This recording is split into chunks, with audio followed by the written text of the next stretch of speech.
Hello guys and welcome to Mark Shrimp Tanks. Today we're doing shrimp versus mulberry leaves. Look at the size of these, aren't these massive?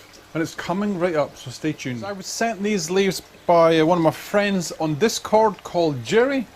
And he sent me a big massive bag of them, so I want to thank him very much for this. And we're going to follow his instructions today on how to prepare them. Let me quickly read his little note that he sent with the things. Hi Mark, hopefully you won't have to rip off someone's arm to get some mulberry leaves. I cooked mine for 2 minutes, threw them in ice water and dropped them directly into the tank.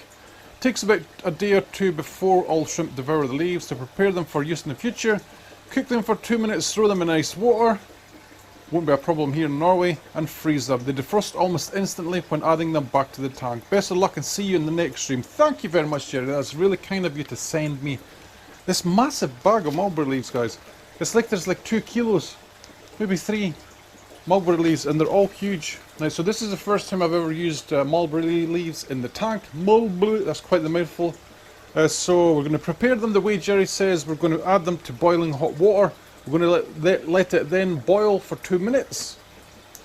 Cool them off in some cold water and then add them directly to the tank. Right, and normally we do like a time-lapse thing with this type of food, shrimp versus, but that might not be possible today because there is a big chance you just won't see anything. As Jerry says, it takes them a day or two, I think, just to get on the leaf. Right, so we'll prepare them today, we'll add them to the tank, and guys, when I think that they're actually something's going to be worth filming, I'll take some footage of it. Alright, so hopefully by this time tomorrow there'll be a billion snails, shrimp all over this, devouring it, and we'll have some good footage. Okay, so enjoy the rest of the show.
It has been exactly 2 minutes since we put these guys in here.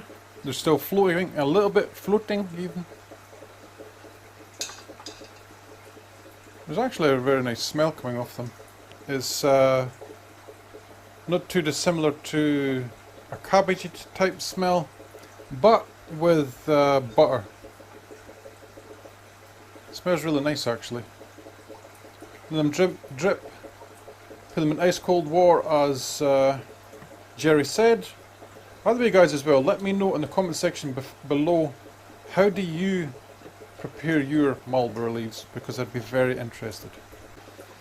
Okay, so here we have our skewers. These are stainless steel barbecue skewers. Someone sent me, thank you very much, this was a long time ago. We have our mulberry leaves. Let's have a little feel of them. Even though they were boiled for 2 minutes, they still feel kind of tough and coarse. Let's see, what are they going to be like? Tough and coarse. These leaves are massive. Also let me know in the comment section below, are your leaves as big as this? Is this normal for a mulberry leaf to be this size? I just think that it's very, very big. Right, so we're going to cut these up into quarters, I think. Using my very sharp knife. Hopefully it's sharp enough. Oh, it is very sharp. Cut it up into quarters. We're going to do that with both of them because we're going to test this today. I'm not sure I'm going to put it in all the tanks, just to give you an idea of shrimp versus mulberry leaves. I have a feeling that they're going to destroy these leaves, and so will the snails.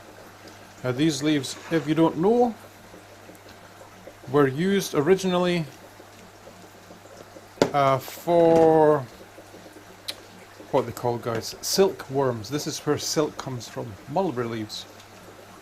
I actually have some clothing that actually says on it that they were made using mulberry leaves to form silk. Right, there's a few different types of mulberry as well, black ones, white ones. The names I can't really help you with, guys, but I think it's meant to be that the white variation that has the white fruit on it is the best ones, right? So here are our mulberry leaves. Let's get some skewers going through them. These skewers are very, very big. I don't have enough for all of them actually, so we're just going to do a few. Let's get a few big bits because we're going to put them into. The painted fire red tank because there's a lot of snails, a lot of big snails and stuff in there. Let's do all of them while we're here. And this is quite tough as well, so I have no fear of it floating away. This is the good thing about these barbecue skewers is there's like a screw part in it there that the food just can't go up past. Like so, thread it through. The leaves kind of remind me a little bit of like very, very large nettle leaves because they have the same kind of serrated edge on them. You see it? It's quite cool. Right, so I'll have to go and get more stainless steel skewers, right? But let's put these into some of the tanks.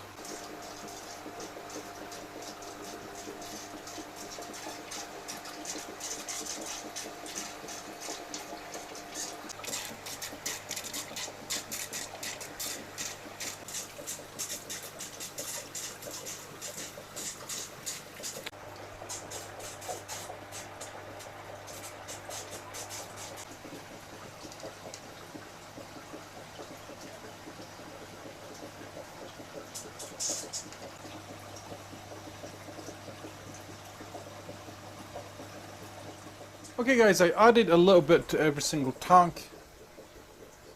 Blue Dream tank here.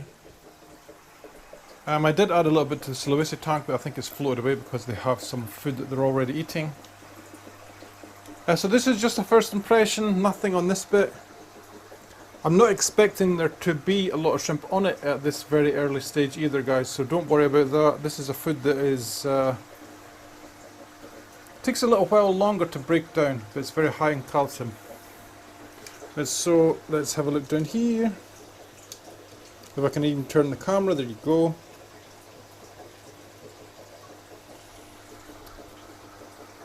Just to give you an idea of what tanks I put it in. Some of the shrimp are showing some interest on some of it, but not so much in other tanks. Like these guys are all over this. So are these guys. And yet in this tank they're not even on it, and there's a lot of shrimp in this tank. Alright guys, so we will come back probably tomorrow, I think, and we'll see how this food has. Alright guys, it is the next day, and just let's say there was very, very mixed results. Okay, so let's get right into it and I'm going to show you. In this tank, where we have our Blue Dreams, Blue Velvets, and different grades of Blue Neocaridina, they seem to have actually destroyed it, and it wasn't destroyed yesterday, so this has been done overnight. We also put a small piece into our Sulawesi tank, guys, and to be honest, I actually can't find it. I just can't see it at all, right? So they have destroyed it in here as well, which is awesome. In our Orange Eye Blue Tiger tank, they have, I don't know, again, mixed results. It's half-eaten kind of thing. Meh, it's like, the snails have eaten quite a lot of it as well. I can see there's a lot of them under the mulberry leaf. But they're still on it as well, so mixed results, as I said.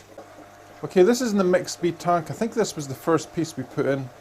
And again, very mixed results. Some of the shrimp are still on it, a lot of the leaf is still left over. Okay guys, here is our mixed little galaxy tank, mixed to zebra, blue steel tank. Seems to be mixed results again. All the soft parts are missing from the mulberry, so they've pretty much chowed this down. Let's have a look in the Project Red over here, where you won't be able to see any shrimp. But the little piece I put in is half chewed as well. Mixed results again, half chewed. The shrimp are all still around this area, so it could be as simple as we fed the tanks a little bit too much. Let's have a look over here. Still some food left. Again, I think we put a little bit too much in. This huge leaf that we put in here yesterday is completely gone. But we have a lot of painted fire reds in here and a lot of very large Marissa snails, right? So that's not surprising that it's completely gone.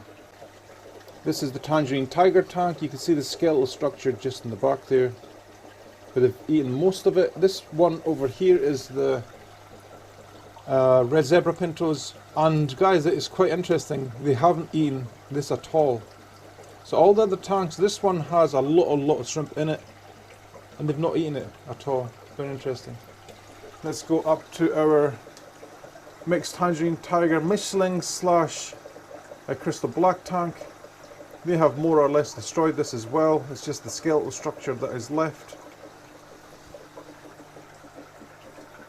And this is our fancy crystal tangerine tiger Michelin tank as well. They've actually really eaten a lot of this too, so very mixed results. So there you have it, guys. We have our shrimp versus mulberry leaves. I would say it was pretty successful. The only thing I would change would be the amount that I add to the tanks, because it was way too much. You can tell by the way the shrimp reacted that it's just a little bit too much food for them, right? So as an example, this very large piece here, I would cut that down to like 1/8 of that size, and that would be how much I would feed them.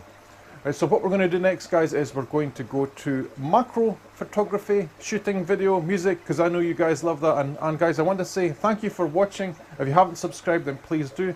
Please like the video, and I'll catch you in the next one. Happy shrimp keeping, Shrimp Farm.